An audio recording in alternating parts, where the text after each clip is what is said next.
ನಾನು ಶಿಕ್ಷಣ ಸಿರಿ advocate doctor ಸುವರ್ಣಲತಾ G ಗದಿಗೆ ಗೌಡ್ರು.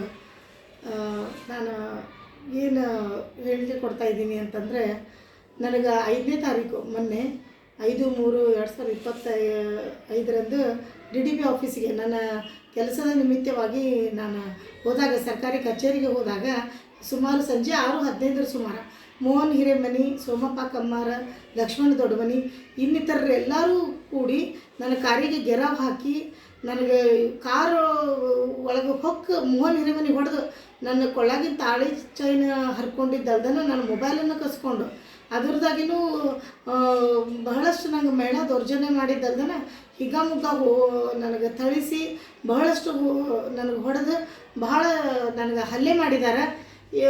ಈ ಘಟನೆಗೆ ಕಾರಣ ಏನಂತಂದ್ರೆ, ಮೋಹನ್ ಹಿರೇಮನಿ ಅನಧಿಕೃತ ಶಾಲೆಗಳಾದ ಶಿವಪ್ಪಣ್ಣ ಜಿಗಳೂರು ಕನ್ನಡ ಅನುದಾನಿತ ಪ್ರೌಢಶಾಲೆ ಮತ್ತು ದುರ್ಗಾಂಬಿಕಾ ಜಯಪ್ರಕಾಶ್ ಹರಿಜನ ಗಿರಿಜನ ಹಿಂದುಳಿದ ವರ್ಗಗಳದ ಕನ್ನಡ ಅನುದಾನಿತ ಪ್ರಾಥಮಿಕ ಶಾಲೆ ಮತ್ತು ಸ್ಯಾಂಬ್ರೆ ಆಂಗ್ಲ ಮಾಧ್ಯಮ ಹಿರಿಯ ಕಿರಿಯ ಮತ್ತು ಪ್ರೌಢಶಾಲೆ ಇವೆಲ್ಲ ಅನಧಿಕೃತ ಇದ್ದು, ಶಿಕ್ಷಣ ಸಂಸ್ಥೆ ಇಲಾಖೆಯನ್ನು ದುರ್ಬಳಕೆ ಮಾಡಿಕೊಂಡು ಇವರೆಲ್ಲ ಕೋಟ್ಯಾಂತರ ರೂಪಾಯಿ ಆರ್ಥಿಕ ನಷ್ಟ ಉಂಟು ಮಾಡಿದ್ದಂಥ ಸರ್ಕಾರಕ್ಕೆ ಬಹುಕೋಟಿ ಹಗರಣ ಇದನ್ನು ನಾನು 2000 ಇಸ್ವಿಯಿಂದ ಹೋರಾಟ ಮಾಡ್ತಾ ಇದ್ದೀನಿ.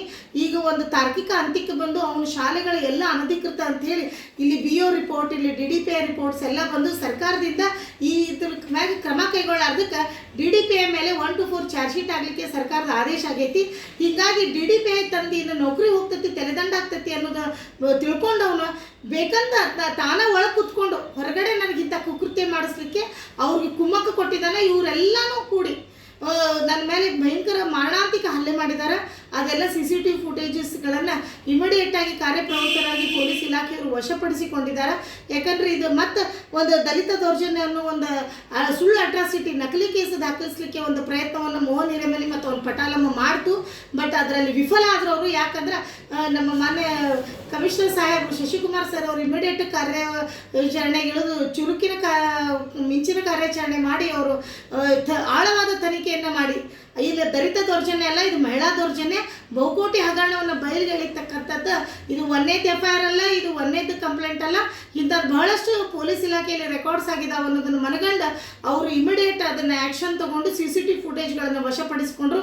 ಆ ಒಂದು ಟೈಮ್ನಲ್ಲಿ ನನಗೆ ನಮ್ಮ ಧಾರವಾಡ ಬಾರ್ ಅಸೋಸಿಯೇಷನ್ನ ಅಧ್ಯಕ್ಷರಾದ ಮಲ್ಲಿಕಾರ್ಜುನ್ ಬಾಣದ ಸಾಹೇಬರು ಮತ್ತು ನಮ್ಮ ಧಾರವಾಡ ಜಿಲ್ಲಾ ಮಾಜಿ ಅಧ್ಯಕ್ಷರಾದ ನಮ್ಮ ಮಾವನವರು police Chandragowda police Patil sir ಅವರು ಮತ್ತು ನಮ್ಮ ಧಾರವಾಡದ ಬಾರ್ ಅಸೋಸಿಯೇಷನ್ ಮಾಜಿ ಅಧ್ಯಕ್ಷರಾದ ನಮ್ಮ ಹೆಮ್ಮೆ VD ಕಾಮರೆಡ್ಡಿ ಸರ್ ಅವರು ಮತ್ತು ಎಲ್ಲ ನಮ್ಮ ಸಿದ್ದು ಹೆಬ್ಬಳ್ಳಿಯವರು, ನಾನು ಬಹಳಷ್ಟು ಜನದ ವಕೀಲರ ಹೆಸರು ನೆನಪಿಲ್ಲ, ಎಲ್ಲರೂ ನನ್ನ ಬೆಂಬಲವಾಗಿ ನಿಂತು ಅವರು ಎಲ್ಲ ಪೊಲೀಸ್ ಇಲಾಖೆ ಹಾಗೂ ನಮ್ಮ ಬಾರ್ ಅಸೋಸಿಯೇಷನ್ದವರು ಜಂಟಿ ಕಾರ್ಯಾಚರಣೆಯನ್ನು ಮಾಡಿ CCTV ಫುಟೇಜನ್ನು ವಶಪಡಿಸಿಕೊಂಡು ಇಮಿಡಿಯೇಟಾಗಿ ಅದನ್ನು ಕನ್ಫರ್ಮ್ ಮಾಡಿಕೊಂಡು ಆಳವಾದ ತನಿಖೆಯನ್ನು ಕೈಗೊಂಡು ನಿನ್ನೆ FIR ಮಾಡಿದರು ರಾತ್ರಿ. ಅದರಲ್ಲಿ ಪ್ರಥಮ ಆರೋಪಿ ಮೋಹನ್ ಹಿರೇಮನಿ ಇದ್ದಾನೆ, 2ನೇದು ಸೋಮಪ್ಪ ಕಮ್ಮಾರ್ ಮತ್ತು 3ನೇದು ಲಕ್ಷ್ಮಣ ದೊಡ್ಡಮನಿ. ಇವನು ಒಂದು ರಾಷ್ಟ್ರೀಯ ಪಕ್ಷದ ಒಂದು ಕಾರ್ಯಕರ್ತ ಇದ್ದು ಕಾಂಗ್ರೆಸ್ದು, ಅವ್ನಿಗೆ ಇಮಿಡಿಯೇಟ್ ಉಚ್ಚಾಟನೆ ಮಾಡಬೇಕು ಅವ್ನಿಗೆ ಕಾಂಗ್ರೆಸ್ ಪಕ್ಷದಿಂದ. ಯಾಕಂದ್ರೆ ಗುಂಡಾ ಕಾಯ್ದೆ ಇಡಿ ಅವ್ನಿಗೆ ಗಡೀಪಾರು ಮಾಡ್ಬೇಕಂತೇಳಿ ನಾನು ಪೊಲೀಸ್ ಇಲಾಖೆಗೆ ಹಲವಾರು ಬಾರಿ ನಾನು ಮನವಿ ಕೊಟ್ಟಿದ್ದು, ಇಲ್ಲಿ ಅರ್ಜಿಗಳನ್ನು ಕೊಟ್ಟಿದ್ದು ನನ್ನ ಕಡೆ ಐತಿ. ಮತ್ತು ಅವನು ಶಾಲೆ ಕುರಿತಂತೆ ಎಲ್ಲ ಅವನ